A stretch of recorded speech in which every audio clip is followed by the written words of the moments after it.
আল্লামা দেলোয়ার হোসেন সাঈদী সাহেবের call record ফাঁস। দর্শক মণ্ডলী একটু আঁটো হয়ে বসুন, কারণ আজকে আপনাদের সামনে এমন একটি কল রেকর্ড নিয়ে এসেছি যেটা সাবেক প্রধানমন্ত্রী তার গণভবনে রেখে দিয়েছিল, যেটা কোনো সময় সে পাবলিক করতে চায়নি। দর্শক, আজকে আপনাদেরকে দেখাবো আল্লামা দেলোয়ার হোসেন সাঈদী সাহেবের কল রেকর্ড। এই কল রেকর্ডটি এতদিন কিন্তু কোনো জায়গায় প্রকাশিত হয়নি, এখন এটি নেট দুনিয়ায় প্রচুর ভাইরাল হয়ে গিয়েছে।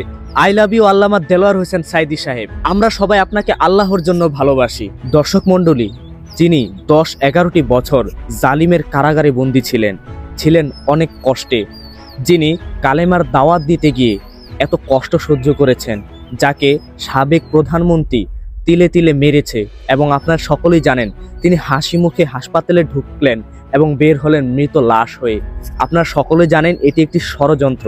যারা আল্লামা দেলোয়ার হোসেন সাঈদী সাহেবকে মন থেকে প্রাণ থেকে ভালোবাসেন, আজকের ভিডিওটি সকলেই শেয়ার করে দেবেন ইনশাআল্লাহ। দর্শক, তার আগে কিছু কথা বলে নিচ্ছি। এইখানে কল রেকর্ডে আল্লামা দেলোয়ার হোসেন সাঈদী সাহেব তার পুত্রবধূ, তার পুত্র এবং তার নাতির সাথে কথা বলেছেন।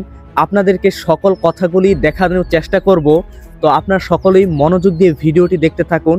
আমাদের সকলের মাথার তাজ, আমরা যার জন্য জীবন দিতে প্রস্তুত, যাকে আমরা মনে প্রাণে শ্রদ্ধা করি, মরহুম আল্লামা দেলোয়ার হোসেন সাঈদী সাহেবের কল রেকর্ডটি এখন আপনাদেরকে শোনাবো ইনশাআল্লাহ। AHPTV, surviving in the way of Allah. আসসালামু আলাইকুম। হ্যালো। আসসালামু আলাইকুম। আসসালাম, ভালো আছো? আছি আল্লাহর রহমতে ভালো। আব্বা, আপনি কেমন আছেন? আলহামদুলিল্লাহ। আব্দুল সালামের অবস্থা কেমন? এই যে কথা বলেন। আসসালামু আলাইকুম আব্বা। আসসালাম। বাবা, জ্বর ছাড়ছে? একেবারে নির্দোষীয় ছাড়ি নাই, কিছু আছে এখনো? জ্বর আছে, তারপরে কিছু খাইতে পারতেছে না, বমি হচ্ছে সমানে। শরীরটা খুব দুর্বল করে দিচ্ছে নাকি? দুর্বল করে দিয়ে গেছে না একেবারে। আরে, কদিন ধরে বিছানায় ফেলে দিয়ে গেছে।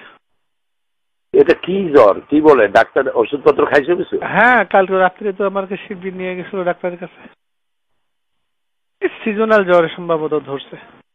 আচ্ছা আব্বা, হ্যাঁ, ওই যে ব্যারিস্টার রাজ্জাক সাহেবের যে অবস্থা দেখলাম, হ্যাঁ, আপনিও এরকম করলে তো ওরা তো আসলে কোর্টের আইনে তো মানবে না। আরে করুক আর না করুক, আমাদের চেষ্টা যা আছে তা করতে করতে কি? তা ঠিক, মানুষের হাতে চেষ্টা যা আছে মানুষ তো তা করে। তারপরে চাঁদপুরে কার একজন মাহফিল হচ্ছিল, সেখানে হয়তো এই যে শাহতলির পীর সাহেবের মাহফিল, সেটাও হতে দেয় নাই, হতে দেয়নি। এরকমই করবে এখন। বড় ধরনের বিক্ষোভ টিক্ষোভ না ঘটলে বোধহয়। বিক্ষোভ কি? আল্লাহ তাআলার পক্ষ থেকে কোনো লানাত না আসলে তো আর কোনো রাস্তা নাই। আল্লাহু আকবার। লানত আর আসবে কি? সারা দেশ জুড়ে তো লানত এসে গেছে, সব জায়গায় বিশৃঙ্খলা। কি একটা আতঙ্ক ছড়াই দিল ইংলিশ মিডিয়াম স্কুলগুলার নাম করে সারা। এই যে এটা নিজের পায়ে নিজেরা কুড়াল মারা, এই যে কাজটা করতেছে, এখন বিদেশে যে শ্রম বাজার আছে তারা জঙ্গি দেশের লোকদেরকে নেবে কেন? বরং যা আছে সেগুলো ফেরত পাঠাবে। এই চিন্তা তো মাথায় থাকা উচিত। এই চিন্তাও তো তারা করে না যে প্রায় 1 কোটির মতো লোক বিদেশে চাকরি করে, ওই লোকগুলোর অবস্থা হবে কি? সেনাবাহিনীর হাজার হাজার লোকরা বাইরে আছে, তাদের সম্পর্কে লোকেরা ধারণা নেবে কি যে পুরোটা জঙ্গি দেশ। নিজের দেশের এমন বদনাম মানুষে করে। এটাই যদি ওরা ভাবতো ক্লিনটনের সময় ওই সেই বই লেখি ছাড়তো নাকি? আহারে আল্লাহ, এইভাবে নিজের কপাল নিজেরা পোড়ায়। এরা কোনোদিনই দেশের তুমি রাস্তায় গেলে যা দেখবা চতুর্দিকে খালি বালির পাহাড়, বালুর বস্তা, যেদিকে তাকাবা সেদিকে।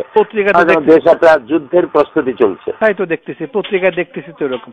খোদার লানত। আর ওই ভারতের জন্য এখন দেশটাকে টেক ওভার করা খুব সহজ হয়ে গেল। একদম ভারত এবং আমেরিকার জন্য এটা আফগান বানাবার একটা পুরো প্লট, এবং আন্তর্জাতিক সমর্থনও পাবে। ঠকাবার জন্য সাহায্য করো। হ্যাঁ, এটা বলবো আর কি। আল্লাহর কাছে মাপ চাওয়া ছাড়া পথ নাই। আল্লাহ হয় মাফ করো, আর না হয় দেখাইও না। আব্বা আগে উঠায় নাও। আপনি কোর্টে যাবেন কি রোববারে আব্বা? নেন, বোধহয় তাই হবে। ও আমরা এদিকে শাকিল, এদিকে বেটা। ওই যে আপনার ওয়েবসাইটে আব্বা আল্লাহর রহমত, শাকিল বসে কি করে গোতাগুতি করতে করতে একেবারে আপনার সকল বই ঢুকানোর ব্যবস্থা ওর মাথায় আল্লাহ কি দিছে, ও পারছে। আমি যেটা পারি নাই ও পারছে আব্বা। তাই বলো কি? আমার সাথে কথা বলেন। আসসালামু আলাইকুম দাদা। আসসালাম। শাকিল। জি দাদা। তুমি নাকি সর্বনাশ করছো? জি। কেমনে এত সর্বনাশ করলা? জি, ইনশাআল্লাহ রহমত দাদা। দাঁড়াও। দাদা বসো। আপনি ভালো আছেন? হ্যাঁ, আল্লাহ ভালো রাখছে। তো কতগুলো বই ঢুকাইছো? দাদা আমি এখন সব ঢুকানো শুরু করবো। এই গোয়েবলসীয় মিথ্যাচারটা আমি পুরাটুক ঢুকিয়ে দিয়েছি। তাই এই যে এই গোয়েবলস এটা ঢুকাইছো পুরোটা? জি। মাশাআল্লাহ মাশাআল্লাহ। তুমি কি খাইবা, চকলেট না আইসক্রিম? না দাদা কিছুই না, আপনার দোয়া করবেন। আচ্ছা আচ্ছা ঠিক আছে, তোমার জন্য একটা পুরস্কার পাওনা রইলো আমার কাছে। তোমার আব্বুকে দাও। জি আব্বা। বললাম যে তুমি কি খাইবা, চকলেট আইসক্রিম? না, ও একা একা বসে বসে কেমনে কেমনে অনেক কিছু বের করে হঠাৎ বলতে যে আব্বা আমি পারছি। না, আল্লাহর মেহেরবানি, তোমার জ্বর হোক আর যাই হোক, বাচ্চাগুলো তোমারে আল্লাহ ভালো ভালো বাচ্চা দিচ্ছে। আমি বললাম যে বাবা বাংলাটা তুমি সুস্থ হও, তাড়াতাড়ি ভালো হয়ে যাও। আমি আল্লাহ রহম করুক। এখন আল্লাহ পুরো সুস্থ করুক। ওই ইংরেজিটাও দিয়ে দেবো নি আব্বা ওখানে। আর হোম পেজটা একটা লোককে দিয়ে করায়, হ্যাঁ তারপর হোম হ্যাঁ, পেজটা ইংরেজিতে দিলে আরো ভালো হইব। না ইংরেজিটাও দিয়ে দেবো না, আর হোম পেজটা করায় এ করে তারপরে সকল বই বইগুলো দেওয়ার আগে একটা প্রিয়াম্বল দেওয়া লাগে, একটা ভূমিকা। জি জি জি জি এগুলো দিয়ে দেবো না আব্বা সব। প্রত্যেকটা ঠিক বইয়ে আছে। একটু ছোট ছোট ভূমিকা দিয়ে দেবো ইনশাআল্লাহ। ঠিক আছে, শুকরিয়া। আচ্ছা আব্বা ভালো থাকো, আল্লাহ তোমাকে আমিন। একটু সুস্থ করুন। আমিন আমিন। আসসালামু আলাইকুম। আচ্ছা দর্শক মণ্ডলী শুনতেই পেলেন আল্লামা দেলোয়ার হোসেন সাইদী সাহেব কত সুন্দর করে, কত সুন্দর ভাষায়, কতটা ফ্রেন্ডলি হয়ে, কতটা মিশুকভাবে তিনি তার ফ্যামিলির সাথে কথা বলতেন, তিনি কতটা বিনয়ী ছিলেন, এটি তার বাস্তব উদাহরণ। আমরা সকলেই দোয়া করি আল্লামা দেলোয়ার হোসেন সাইদী সাহেব যেন আখিরাতে সুখী থাকেন। তিনি যত বড় আলেম, আমরা জানি তিনি এখন জান্নাতের বাগানে শুয়ে আছেন। আমরা সকলেই দোয়া করি তার রেখে যাওয়া দিনই দাওয়াতগুলো, তার রেখে যাওয়া সন্তানাদি এবং নাতি নাতনিগুলো সকলেই যেন দিন প্রচারের স্বার্থে এগিয়ে যান। আমরা সকলেই তাদের পাশে আছি ইনশাআল্লাহ। আপনারা কারা কারা আল্লামা দেলোয়ার হোসেন সাইদী সাহেবকে মন থেকে, প্রাণ থেকে ভালোবাসেন, আপনারা সকলেই কমেন্ট করে যাবেন ইনশাআল্লাহ। আজকে আপনার এই হৃদয় কারা কল রেকর্ডটি শুনে কাঁদবে হাজারো মুসলমানের হৃদয়, অনুপ্রাণিত হবে হাজারো মুসলমানের অন্তর।